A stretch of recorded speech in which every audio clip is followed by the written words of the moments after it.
Greetings, travelers. Greetings, travelers. Greetings, travelers. Oh, man, we're all here. We're all here. The gang is all here. If the gang is all here, and we are in 2025 epicness, Yeah. which is really kind of cool, honestly. We have a very scary new year. Yes. And it's kind of, we'll see what this year has in store because, things, stuff, all that. Yeah, cool things. The world. The world. But I am back from Antarctica. Jeez. Yes. So I actually want to take over this particular recording and talk about my epic adventures in Antarctica since we're an Eerie Travels type show. So that sounds wonderful. I can chime in with some Antarctica legends and see if you encountered any of them. That's what I figured I would do. So okay, you can totally do that. So and I'm here. And Bo is here being her beautiful self. So I do want to give a quick update, just travelers, so you know we are still working on the book. There's various little things that have tied it up, but it is coming out. So The Dark Side of the Spokies should be out here shortly, but it is mid-progress. So we are doing that. The other thing is I know that I was gone through a lot of this, so there wasn't a lot of comment. But did you guys comment on the whole drones thing? Because that's ridiculousness. It was interesting. We made it. Yeah. I think we recorded a comment right before you left because that was right at the start of it. And then we joked about it, but then it didn't become. We didn't talk about it in depth. I've gotten so many theories on it. It's from people who were like, "Oh, they were looking for a suitcase nuke that had smuggled into the country, and they didn't want to panic everybody, so they were gamma detectors." Then there was some that were, they were different things. I was convinced, I'm still convinced it's a government contractor that they don't want us to know what they're testing. I do not think it's an alien power. I don't think it's a foreign power. I don't think this is another Chinese weather balloon thing. I think this was us testing something. And that's why we were like, don't shoot them down. Don't do this. Don't do that. Because I think it was just something we didn't want anybody to panic about, but we didn't think anybody'd notice. Yeah, no, that makes sense. I've heard all kinds of theories. And part of this, by the way, this wonderful episode is going to include feedback from a certain very well-known astrophysicist about aliens. Oh, yay! So that is coming up as part of this. But just to give everybody sort of some backstory on this, because I know you guys know, but our wonderful travelers don't know. I have a very good friend, we're going to call her Ripley, who unfortunately was diagnosed with non-Hodgkin's lymphoma cancer, which is cancer of your lymph system. And she made the decision before she starts treatment and goes down that nightmarish route that she wanted to take an epic trip together. So I had sent this to her many, many moons ago, and it was because she is a huge original Star Trek fan. So the original series, William Shatner, all that, she's a huge fan. She's been to a lot of events. And so I had found this cruise called Space, the number 2C. So it's Space to Sea. And it's put on by a company called The Future of Space. And so what they were offering was a 10-day Antarctic cruise. But on this cruise had William Shatner, Neil deGrasse Tyson. It had Jacques Cousteau's granddaughter. It had Scott Kelly, the astronaut. Yeah. Jose Hernandez, the astronaut. Like the guest list just went on. And it was a very intimate cruise with a total of 264 cabins. So you would be 10 days in the Antarctic, really up close and personal with these people.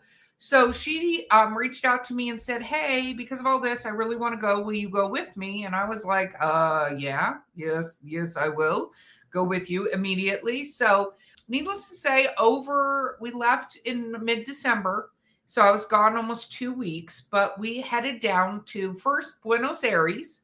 You flew into Buenos Aires. Buenos Aires, Argentina is absolutely beautiful and wonderful and amazing food and has my favorite wine, which, by the way, is called Malbec. It is my favorite wine. I would say that's got to be a Malbec. Yeah, it's a Malbec. And I had, for the record, well, we were only in Argentina for, let me think, 4 days before we left for our trip. And I sampled over 16 different bottles of Malbec and found which one's my favorite. And you didn't get a chance to go hunting for Ucumar?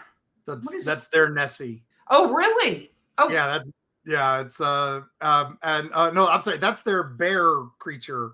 I'm sorry. That's their bear. I completely just blew it. Ucumar is their giant bear, Bigfoot type thing. Oh, and what's the one? I'm gonna have to clackety clack for a second. They have oh man, I can't remember it. Nahulito. Nahulito is their Nessie. Yes. So I did not go for those. You didn't see any bear men while you were like 3 bottles deep? No. Well, first of all, that sounded like a lot of judgment, Bo, and I thought praise, because I was on vacation and I was in the Malbec capital of the world, so I was obliged to be a part of that situation. Now, a rule that you had to have had that many. Yes. You had to. Yeah, that's I think it's legally required. Yes. So we did stay in a fairly fancy hotel. I have to get the name of it because otherwise whatever. But the hotel we stayed in has been around, I think, since the 1930s and basically is haunted. That's what I'm going to say. Oh, very nice. Absolutely haunted. The name of it is the Alavir Palace Hotel. We stayed on the 6th floor. I will just tell you, something walks through those rooms. Yes, absolutely. Something walks through the rooms. And I was like, wow, this is fun. But the wine helped.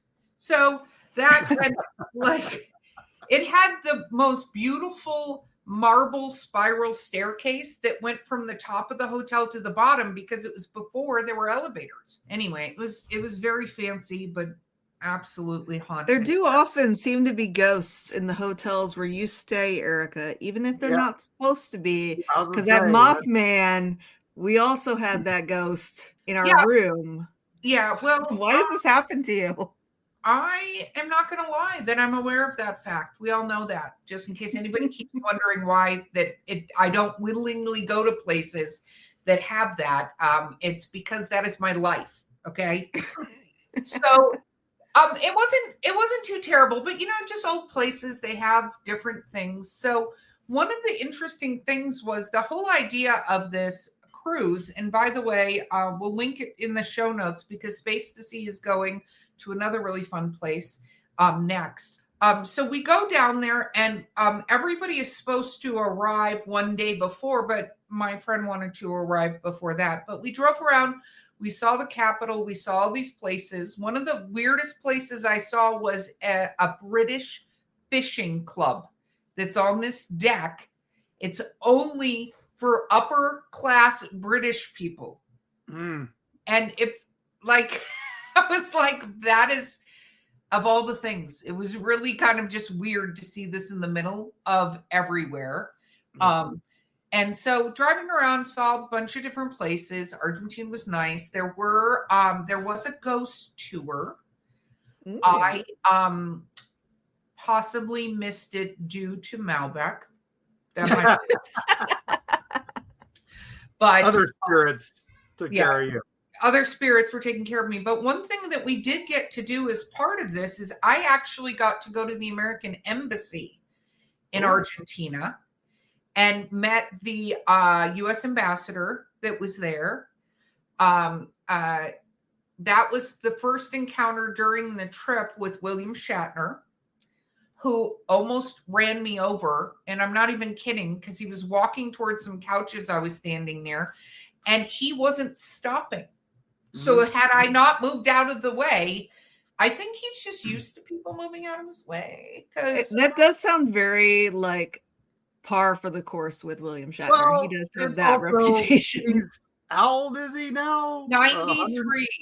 So he might not even seen you. Yeah, I was saying my eyesight isn't good now, and I'm half his age. So yeah, no, I mean, I am firmly convinced at this point that he is kept alive with some sort of robotics or alien things, because it's terrifying how agile Batman is. But I also met that night Jacques Cousteau's granddaughter. She was there. I didn't know who she was, and I just started talking to her. And then I also met, she's a reporter, Ann Curry. Have you ever heard of her? Yeah. She's very well known for going to war zones and things like that.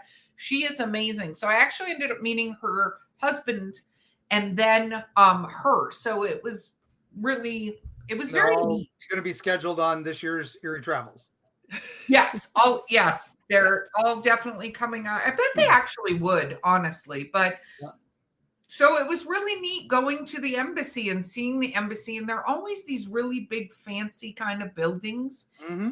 And it just was, it was beautiful. But it was also kind of weird because, like, I feel like I am one of the few people that is not like a fancy pants person. So I was like, I don't even know what I'm supposed to do here. Like, so anyway, but let's get to going down to Antarctica. But anyway, so that was part of it. So Eerie Travelers, if you get a chance to go to Buenos Aires, which is amazing, 1, go see a tango. 2, absolutely go through some of the markets and stuff, and go on an empanada trying tour. Yum. I couldn't do it. My friend Ripley was able to because I'm gluten-free and I couldn't eat the empanadas, but she was in heaven. And of course, they have amazing Argentinian beef. So we were having just the most delicious meals. And there are so many places to see. We saw the presidential house, the square where the freedom fighters to free Argentina from its control from, I think it's Spain. Like, there's just so much history. It is such a beautiful city. And some of the buildings are just thoroughly amazing. And what is that a picture of, Mark? That's Nahuelito. And apparently at the Capitol, they built a rideable one year in 1923. And he's made out of burlap. We'll make sure we put that in the notes. Okay, that's terrifying. Anyway. Beautiful city with amazing history. Keep in mind, their seasons are opposite of our seasons. So when I went down there to Buenos Aires, it was summertime. Then you fly down to this town that is at the very tip of Argentina, which is where you leave for the Antarctica. So one of the things that you definitely learn when you go down there is, first of all, we were on a boat called the Seabourn. We'll link this in the notes. It's an amazing cruise ship, absolutely beautiful. But we get on the cruise ship, and the biggest thing is after we get on the cruise ship, which is about 2:00 in the afternoon, they did a captain's briefing, which was nice. We got to meet the captain, the crew, the expedition crew, which are all different people. And their expedition crew consisted of a lot of people that were trained at, like, the birds down there, the penguins down there, which are birds, but there was a penguin expert. Nice. There were submersibles, which we're going to cover. So you get on this boat, and then of course I'm sitting there, and who comes and sits directly in front of me in this, like, little ship auditorium, which holds about 300 people. But our lovely friend Neil deGrasse Tyson sits directly in front of me. And then William Shatner goes up and gives us the welcome speech, and to tell us that every day he's going to give us a captain's log. Nice. Yes.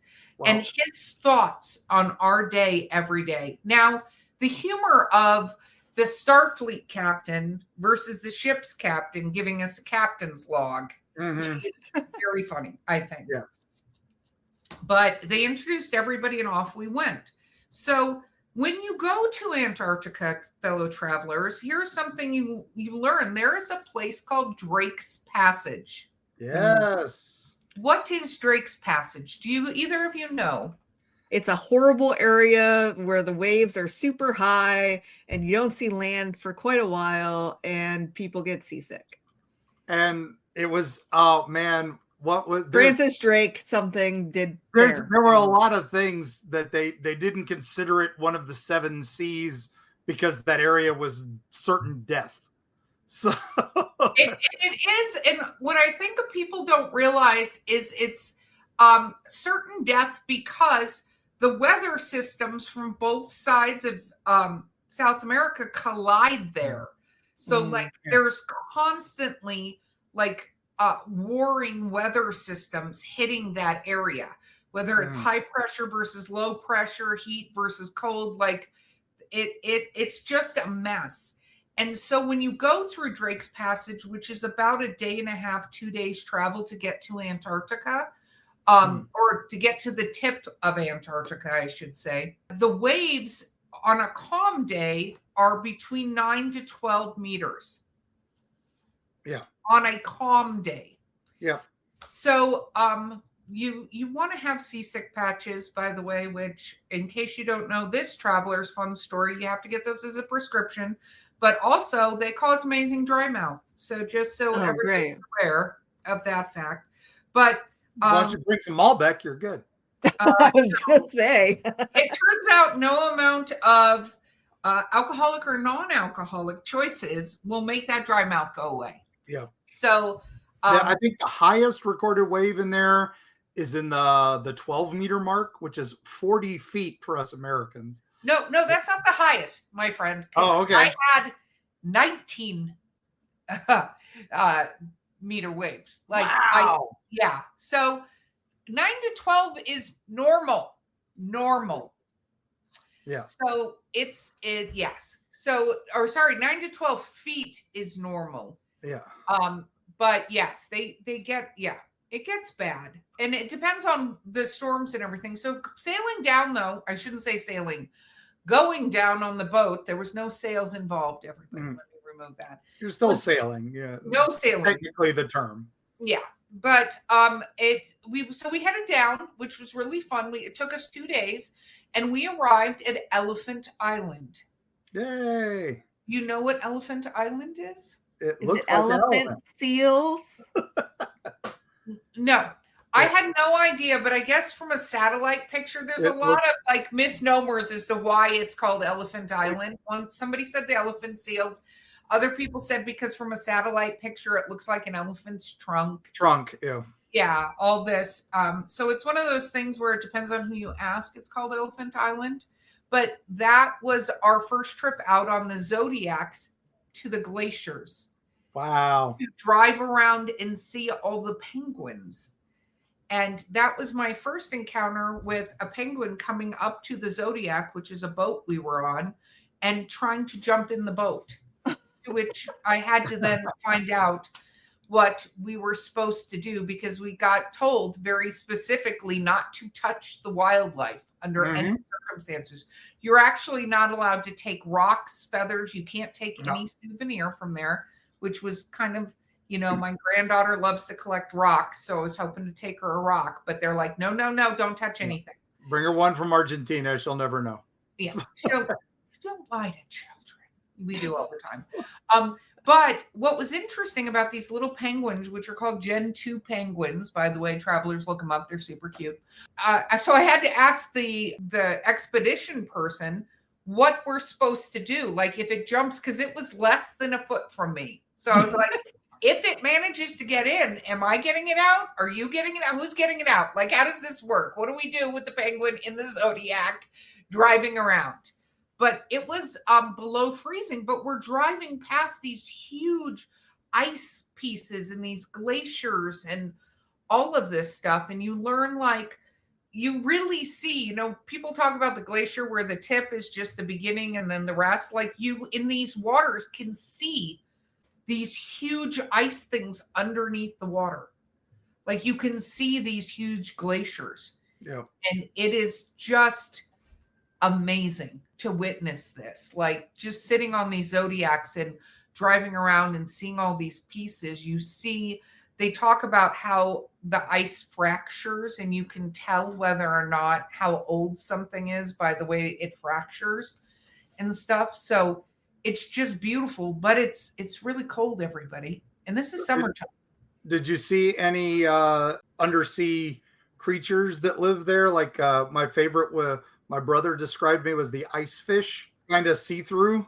Yes, and I'm going to get to that point. Okay, sorry. That was one of my brother said was the coolest thing he ever saw. So yes, well, I don't even know where to list the coolest thing, because the first day we just drove around on Zodiacs. They didn't let us get off the ship, and then when we went back to the ship and stuff like that, there's all these different talks, which I'm going to get into the second half, going over some of the talks, including a surprise. But then then the next day we moved to another island, which is very well known as an island, one of, oh my gosh, and I'm going to forget his name right now, who was an adventurer whose boat got wrecked and he got stuck on Antarctica. But he was known because he was one of the few people. It starts with an S. What is his name? Stockton? Stockton, yes. Yeah. So we went to an island that has his statue on it. Oh, nice. Yes, because he went down as an exploration, and you guys should look up Stockton because it's a really amazing story. But one of the things that he was Shackleton. Yes, there it is. Shackleton. I'm sorry. Stockton's a different explorer. Yeah, sorry. Yeah, it's Shackleton, but he went down, and one of the things that was really interesting is that he ended up saving his entire crew. Yep. Like, he was known for that. Like, people weren't just wasted, because you go down there and you got to imagine these guys were going down in wooden ships and stuff. And then the ice gets together, moves, and like his ship got crushed. Yeah. But he had the Endurance was the name of his ship. Yeah. And for literally months, these guys survived on these volcanic ice islands, like killing seals and penguins, and like, it's an amazing story. So we heard that entire story by none other than astronaut Scott Kelly, who told us that entire story of him and his journey. And I have a picture of it, but there's a statue to him on this one island that also is full of penguins. So that was very nice. Amazing. There's because of the volcanoes down there, there's some very unique life forms that have adapted to live right on the rims of the volcanoes, because that's the only place that's got any heat at all down there. So no, and I was standing into the middle of the largest, most recently active volcano in Antarctica. Is that Erebus or? I don't remember the name off the top of my head. I know, terrible storytelling here, but it's all right. I'm sorry. I'm trying. When you're nerding out because I fell in love with Antarctica because H.P. Lovecraft's At the Mountains of Madness. So I did all this research on Antarctica at one point. The minute you said statue, I was like, oh, Shackleton statue. Yeah. No, and so this volcano, the last time it erupted was 1976. But it erupted and then sank in on itself and then erupted again.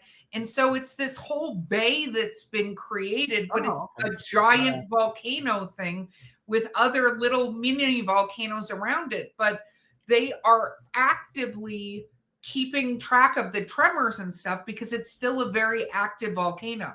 No, Erebus is huge. That's the big dome mountain. So I don't think I went that far in. But what was interesting when we made landfall is we're driving up on the Zodiac and there's a penguin right next to me. So I jokingly started kind of being called Snow White because everywhere I went were like these, calling them from the ocean. And this penguin just jumped up on land right next to us. You've been hanging around Carrie too much. Yes.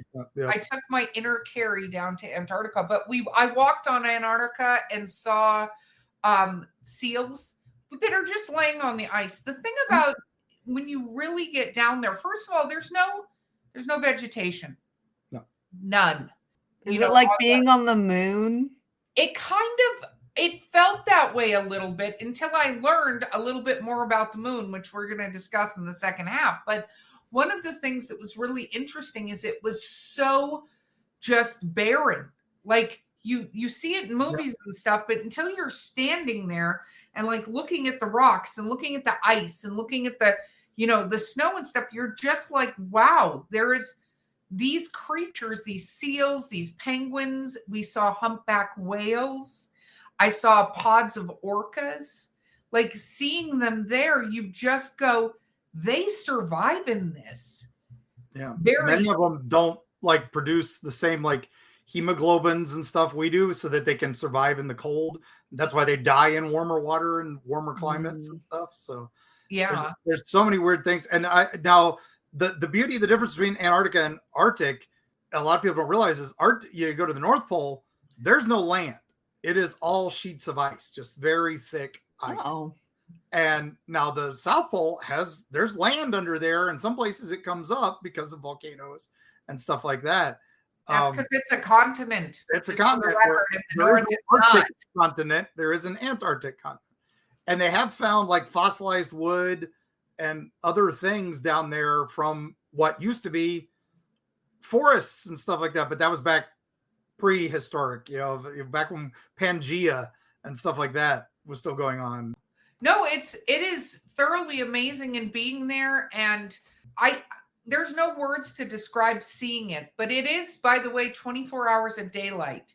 So that's a weirdness where you go out on deck at 1 o'clock in the morning and it's just like it's 11 o'clock in the morning. Like it's fine. It's not weird at all that that's happening. But I will say that going in the Zodiac and going and landing and going on these expeditions was thoroughly amazing. And one thing that we did was the submersible.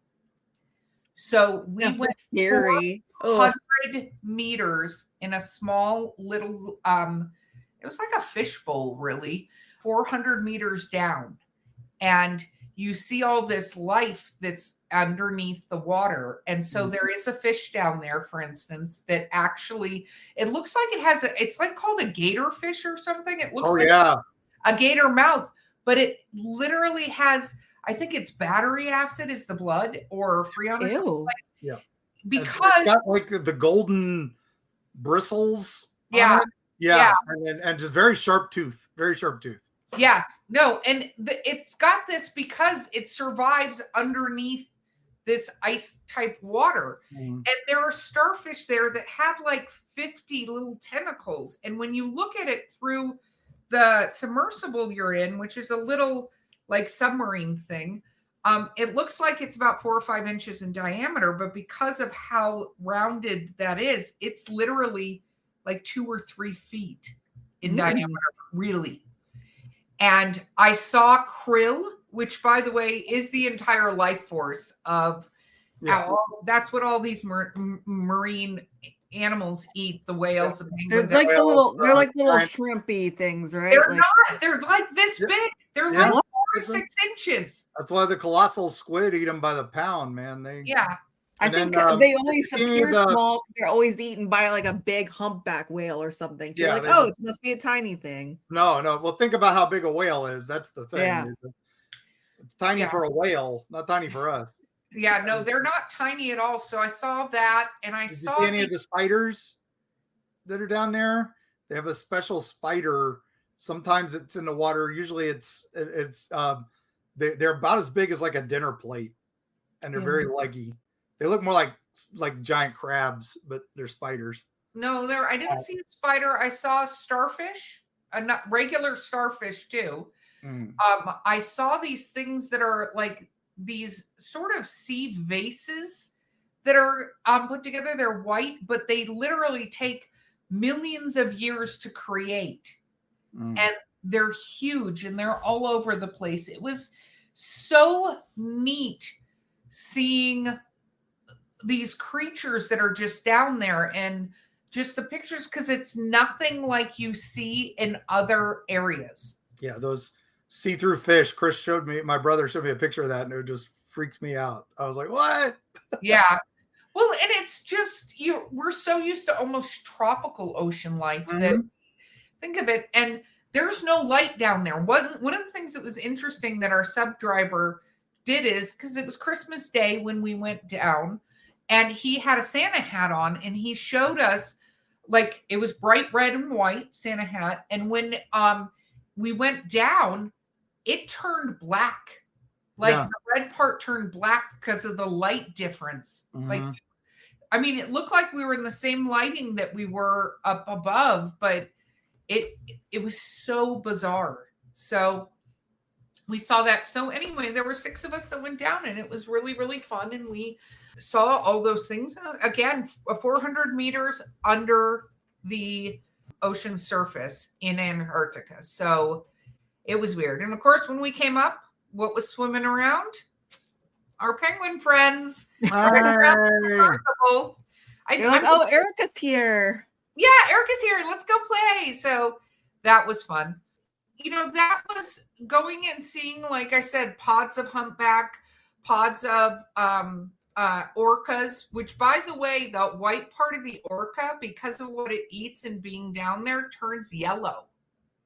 Nice. In Antarctica. It was weird. It was very weird, but we saw all those things. So that alone, and just seeing these huge icebergs and stuff like that were amazing. It did look like Lex Luthor could create many hideouts down there appropriately. So did the Nazis, and so did the aliens, apparently. So yes. But I'm sure you're going to tell us after the break. Yeah, we need to take a quick break, and then we're going to come back to hearing some of the stuff I learned.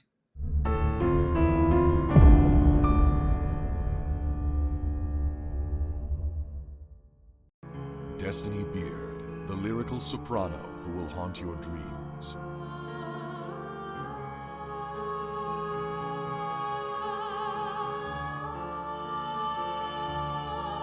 With her alluring melodies and intricate harmonies, this dark siren of wistful song shall capture your soul and lead you into the night. Check out Destiny's new single, The Haunting Is Over, with international musicians Sam Haines and Gary Bennett, as well as her other musical works at destinybeard.com.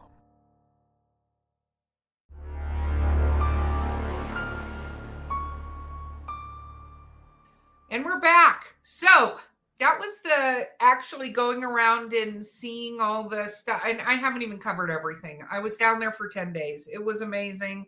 So I will say one other thing I did outside before I talk about the other things were I did the polar plunge. Wow. So I jumped off a Zodiac into water that was actually, I think, 7 degrees below freezing. Oh. You get a certificate for this because Antarctica and the Arctic are actually the only 2 places you can legitimately do a polar plunge. Anybody else who says polar plunge, it's not a real polar plunge. Jumping into ice water, that's not the same thing. Nope, not at all. And part of the difference is when you get out, it's freezing outside. So the water's cold. It's cold outside. Terrifying. The good thing about the ship is they gave you lots of shots of whatever you wanted to drink. And I did my polar plunge right after my friend Neil deGrasse Tyson, his wife, and his kid, after he explained to me for over 30 minutes why he changed his mind and decided to do it. Because initially he wasn't going to. No, because he's like, this is stupid. But yeah, I don't know that he thought it was stupid. I think it's just, I mean, it is cold. So we actually broke some stress on the body. Yeah. We broke the record on the ship for the most people on the ship to do the polar plunge, which was 148 of us went in. That's a bunch of nerds. We love it. So yes, it was a bunch of nerds. It was a lot. I went at the end of when they were doing it because they did it by color groups. Like we were all divided by color groups. And I will say that the storm had started to roll in for the night. The wind was gusting. And when I jumped into the water, they tie you to a harness so you can't float away, by the way. Just so you don't freeze up and just drown. Yeah. And when I jumped in the water, it took me 3 tries to get out on the ladder because it was so I just want mad points, by the way, travelers. If you're down there, do the polar plunge. Rock on. Totally worth it. If it was haunted, you wouldn't have done it. But no. But she's okay being cold. -7, no problem. As long as I got some Malbec. Yeah, no. I was doing whiskey shots to get into and out of the water. Malbec's not going to do shit for you then. So did they at least have like warm bathrobes for you after? Big fluffy towel? Or did you have to do the roll in the snow first? Or did you have to walk of shame back to your room freezing? No, I brought my bathrobe down and all that. The thing is the ship is so warm in comparison. Like you don't need a warm bathrobe. You just literally need to walk back into the ship because it's tropical temperatures inside. Yeah. Yes. In comparison to negative freezing water. So, it was interesting. And, I had a couple shots and then I did my walk of shame back to my room. And then I, went and did other fun things for the evening. But here are some interesting facts that I didn't know. When Scott Kelly and the other astronauts were talking, one of the things they talked a lot about the moon landings, and there was another astronaut who was on there who was one of the people that went up near I think it was Apollo 16 he was on. I'm trying to look up his name. I'm doing a clackety clack so that I can Charlie Duke. Oh, so wow. Charlie Duke was there. And so, OG. Yes, he's one of the OG people that did the moon landing. And so one of the things that was very interesting was they talked a lot about, and I hadn't heard this before, right? But a lot of the Apollo missions we didn't realize were to do things like first get to the moon and then like go around the moon and then land on the moon and then land and get out and do a spacewalk on the moon. Like there was a lot of stuff. But one of the things that Charlie Duke said is they started training them for 6 years total in doing geology so they could understand what to collect when they landed on the moon from a rock standpoint. Just bringing back more dust. Yeah. Yeah. And that was one of the things they talked about was they didn't realize until they landed on the moon how dusty the moon is. Not sandy, dusty. Like thick layers of dust on the moon. And when they went to land some of the places, one of the things is they almost had to pull the Buzz Aldrin mission and stuff like that. Charlie Duke was the comm person for that mission when it landed. Yeah. And you can hear him talking about like holding the breath and stuff like that. And the reason they were doing that was because they didn't think they had enough fuel to land. They were very worried that they had to pull the mission because where they were going to land initially ended up being not a good place for them to land. So they had to move, but they had very limited fuel being in space. So it was just fascinating listening to the astronauts talk about some of the different aspects and like being on the space station. Scott Kelly was one of the astronauts who had been in space for over a year at one point in time. At one point, he was one of the longest ever. Yes. That record's been broken a lot now, but now Charlie Duke, the big thing about him, he was the youngest man ever to go to the moon. Yeah. How old was he when he went to the moon? It was like in his 30s. I'd say he's like 30, 35, 36. So he was 20, 29? When he started the program, but I think it was like 36 when he went. No, he was much younger when he started the program. Oh, okay. Yeah, but I forget how old he was exactly. But yeah, he was the youngest person for, and I think it was 36. I'll have to Google that. Yeah. And one of the things, though, too, with talking to these astronauts about all of their, doing things and stuff, and like Jose Hernandez, he actually applied to be an astronaut 12 times before he was accepted. Yep. He was a immigrant. His parents were migrant workers. Like it was an amazing story of how he became an astronaut. But one of the things that, Scott Kelly talked about, which I'd never heard, was his heart shrank 30% while he was in space. Wow. It grew back, but it had shrunk 30%. And then what was interesting, because Scott Kelly has an identical twin that was also an astronaut who's now a congressman, right? But his DNA changed being in space. Weird. Yes, it's different than his brother's DNA now, even though they're identical twins. The scientists must have been so psyched when they found out that he had an identical twin that they could use to do like compare and contrast studies on. They were. Well, what was interesting is he said his brother actually had to be employed by NASA to do all these tests. So like they were constantly doing, different pee tests, blood tests, whatever. And so he was the lowest paid employee ever at NASA because they had to pay him, but he was being paid minimum wage because all he was doing is giving different blood draws. It wasn't like a full-time job, right? But he was being paid minimum wage to do all this testing while his brother was in space. It's kind of just amazing stuff. But there's more to that to learn. But I keep saying but. I think one of the things travelers should take away is I think there's layers to space travel that we don't see in movies. Unless you go down the rabbit hole, you don't learn. Right. I felt totally educated. And here's one other thing. So I met a gentleman named Tom, who was the first employee at SpaceX. He was the designer of the engines for the rockets and stuff for SpaceX. Worked with Elon Musk, amazing visionary guy. But the reason he got the job with Elon was because Elon was looking for somebody who felt they could actually build these engines. And everyone else he had talked to said, I don't know if it can be done in that time. And Tom was like, yeah, I think it can.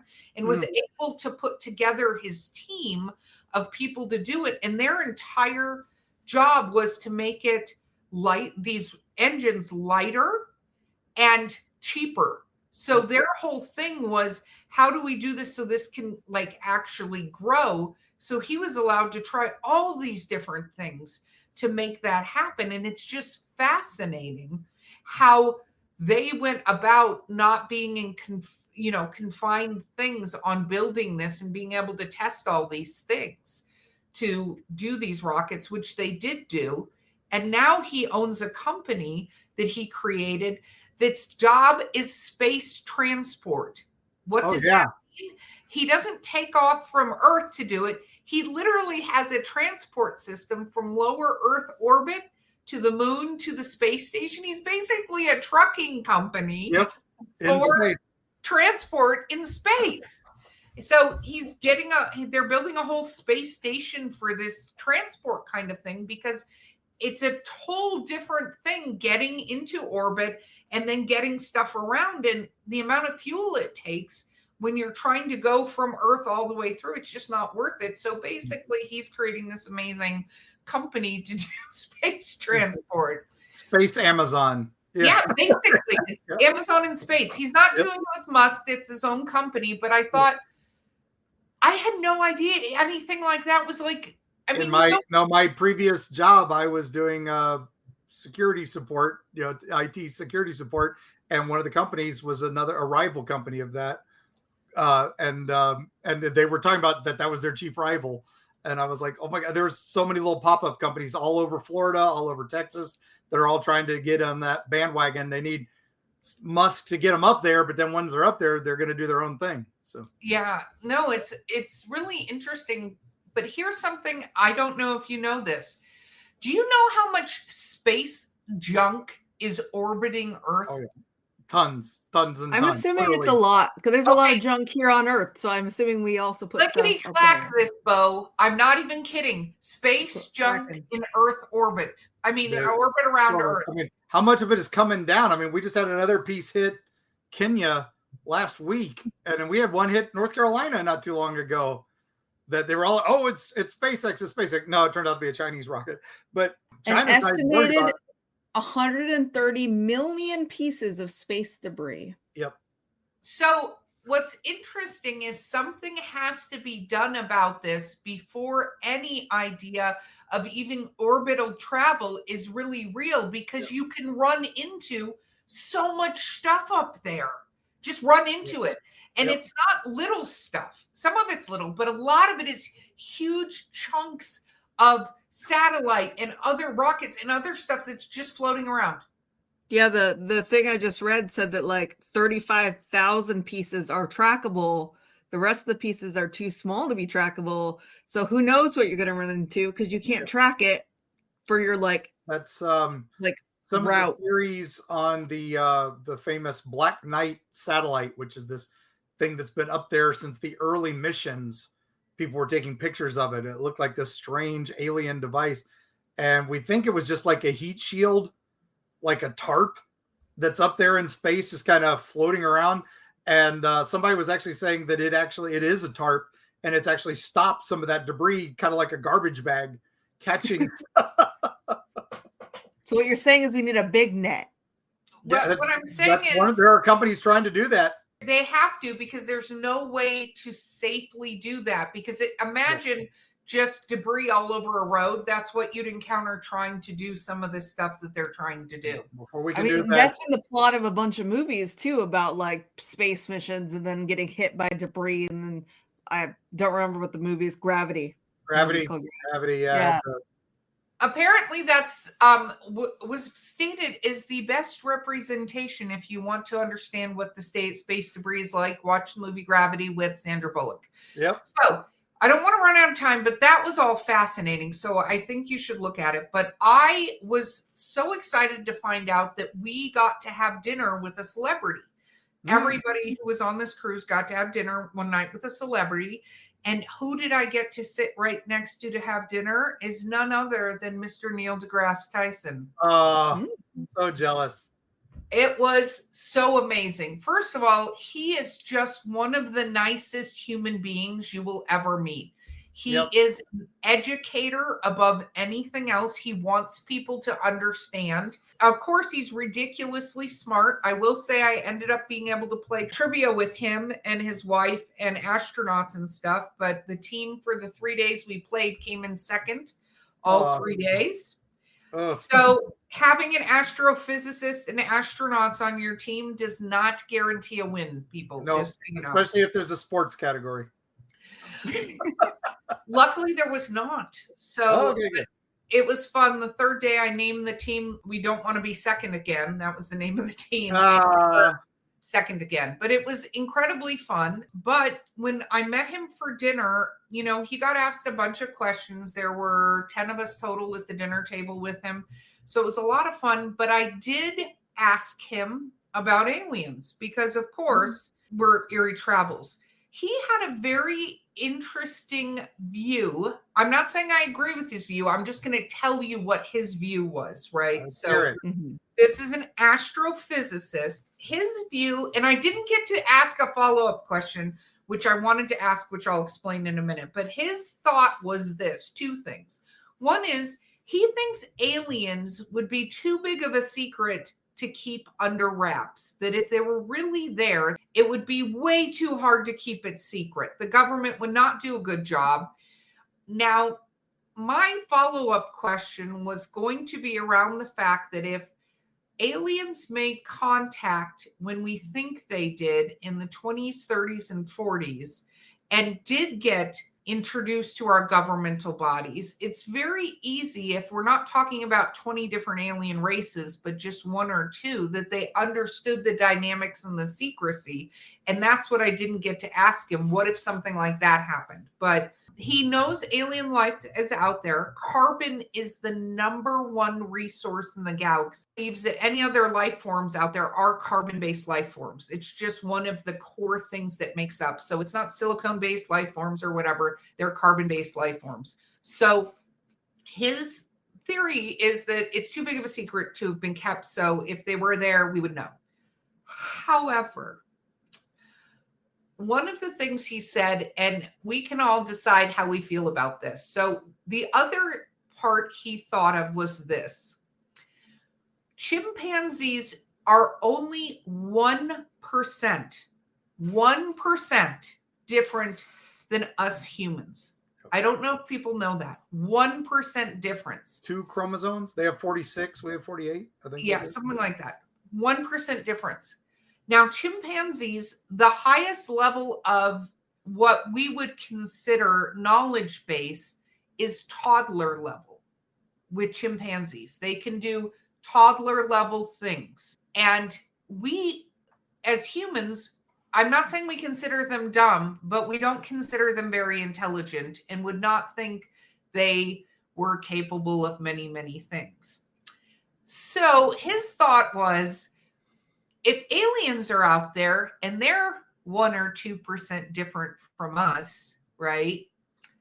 Would we be the equivalent of chimpanzees to them on an intellect scale? Right. Maybe. And would we just not be worth the time because we're effectively just more nicely dressed apes? Well, maybe, you know how like chimpanzees are really dangerous to keep as pets. I think humans would be even more dangerous to keep as pets, so they don't want to hang out with us because we might bite their faces. So it was interesting because, of course, our galaxy is expanding and doing all that. But his whole theory was aliens probably look at us like we do chimpanzees. Yeah. So no, Mark shared a picture from Planet of the Apes, but that's actually from Escape from the Planet of the Apes, which was one of my favorites, where they go back in time and they come to our time and we start doing studies on them, and they do the classic, make them do the puzzles and everything, and Dr. Zira sets up the thing and sets the statue. They're like, why would she eat the banana? She's like, because I loathe bananas. Oh, she talks. One of those. I was like, yep. And I remember that in the original Play Apes, Charlton Heston's got his throat cut so he can't talk, and he's trying to tell them things. He's trying to write in the sand, and they're like, what's he doing? What's he doing? He's like, oh, human see, human do. Yeah, it's great movies. Great movies. It's OG Play Apes. It's kind of interesting if you think about it a little bit like that. If we don't think that they believe they're on the same level with us and that they're superior to us.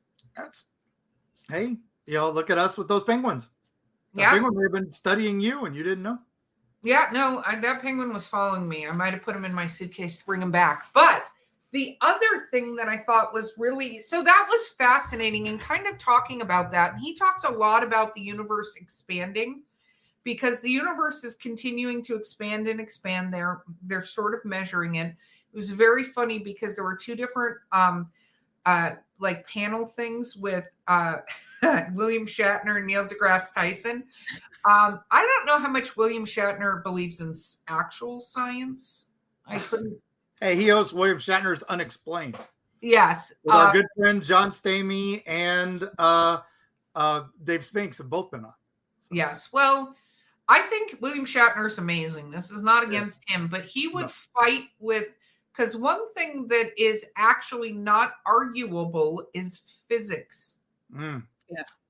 Now, there's dark matter. There's all this stuff which you can go. We keep learning more about physics that makes things.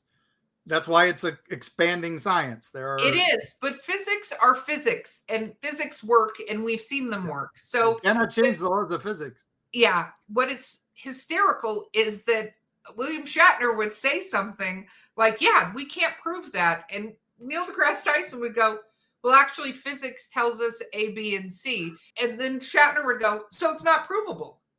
And did they just argue for 10 days? Like pretty much, but Neil deGrasse Tyson was so nice about how he handled it. But the whole time he was like, but this. And then meeting Ann Curry, by the way, is probably one of the nicest humans I've ever met. She is so sweet and just so caring about those around her, but very amazing to see someone with her experience who's been in the war zone she's been in and all this. She was so genuine and not like standoffish. You would think some of those experiences would make you more hardened or whatever. That wasn't the case with her. And then I did get to interact with William Shatner a couple times. One of them was over lunch when I was talking to his girlfriend about kayaking. And then every topic I brought up, he would say, yeah, well, that's because you could die.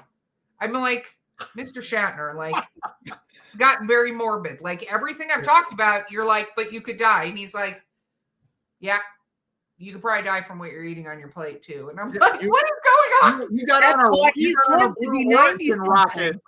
You got a Blue Origin rocket in your 90s. You could have died, too.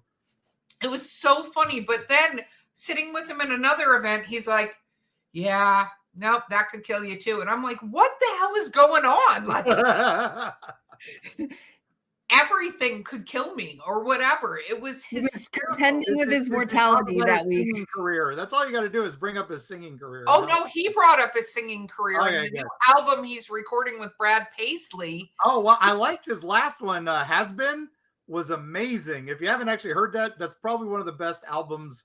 It's probably one of the most overproduced albums of all time, but it's so good. Well, he's got another one coming out shortly. Oh, I'm in.